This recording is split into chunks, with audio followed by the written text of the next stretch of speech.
this is Self-Phonics again.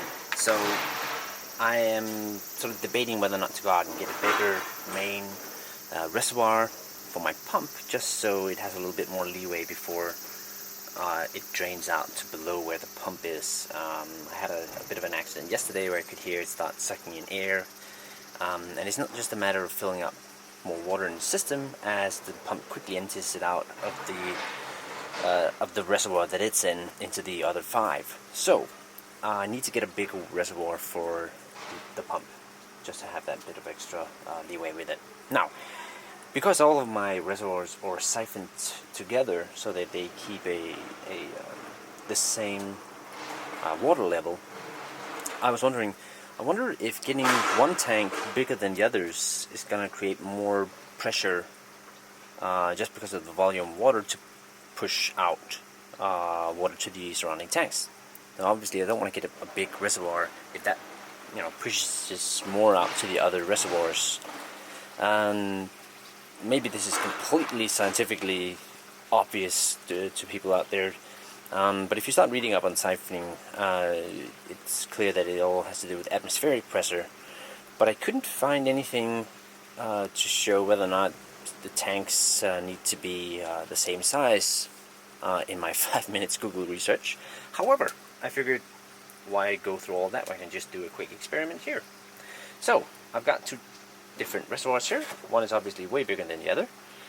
If this is a safe thing to do, once I start the siphon, they should come at the same level, regardless of this being bigger than the other.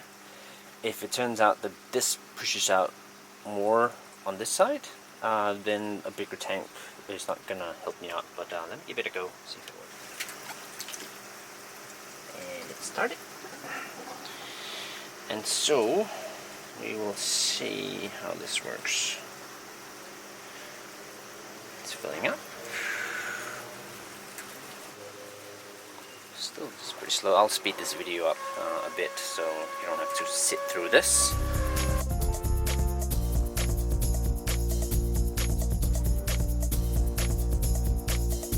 Now, how can I tell this is rising? Well, unfortunately there are spider mites which are very red against the white background on this reservoir, so I can easily see how high it rises and how fast. But that's another issue entirely. It looks like that stopped it. And yeah, it looks to be at the exact same water height, so I should be good to go in getting another bigger reservoir. Hi again, this is time for another update on this crazy plan. So instead of getting a massive tank, which would have been best, but looking at the circumstances that I have to work with here, small spaces and all, this is what I came up with.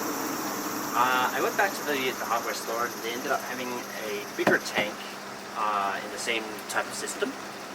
These are, these small ones here are 43 liters. This one is 68. So, well, it's not quite double, but it's a substantial increase.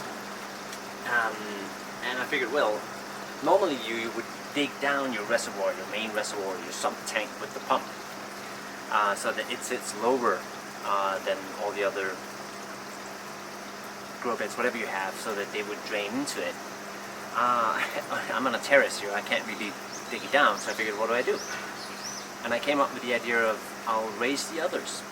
I'll simply raise the other reservoirs, I'll raise the other reservoirs so that they sit higher than my sump tank. That way, I bought a lot of timber. This is 6 by 3, I think. So I'm going to make these small frames. This is going to sit on top, and this here, and the pump is through it, but this here is going to sit on top of this. I'm going to make similar frames, but these are going to sit below, so basically it's going to go below the other tanks, so they're going to be raised up 6 centimeters, and this is going to sit on top, and this will also raise 6 centimeters, and then the grow beds will come out at the same height, but all of the other reservoirs will sit 6 centimeters higher. That means the water table, the water line, is going to be 6 centimeters higher in a tank that is at least 50% bigger than any of the other individual tanks. That should give me enough leeway that I shouldn't have to worry about the pump finishing out the reservoir or not enough flowing back into it. So that's the plan. Gonna get on building these frames. One by one I'll cut off circulation to the other tanks once they've drained out, raise it up onto the next one, and yeah, I mean, I should still be quite fine. I can push this up no problem, get these 6 centimeter spacing here, so yeah, should be good to go. Keep tuned, and hopefully this will be the end of it. Knock on wood. So it is now way later than expected, but I finally completed. And what I've done is, well, as I explained before, I've put on a small sort of scaffold on each of the grow beds below them, below the reservoir, except for the one, my center, my main reservoir tank, which is located here behind this tacky screen. Unfortunately, I was unable to find a tank in green, which, you know, sort of look nicer, I guess. And unfortunately, with the transparent ones, if you have direct sunlight, you can get algae problems for sure. So that's what this is for, is to screen it off. Now, mostly you won't get sun hitting in from this direction, and I do have sun screened from the other side, so hopefully it won't be too bad.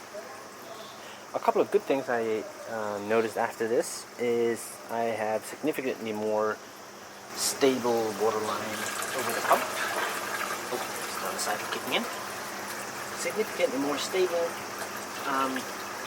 level of water above it. Now we'll have a bigger tank. That's it for this project today, which took way longer than expected.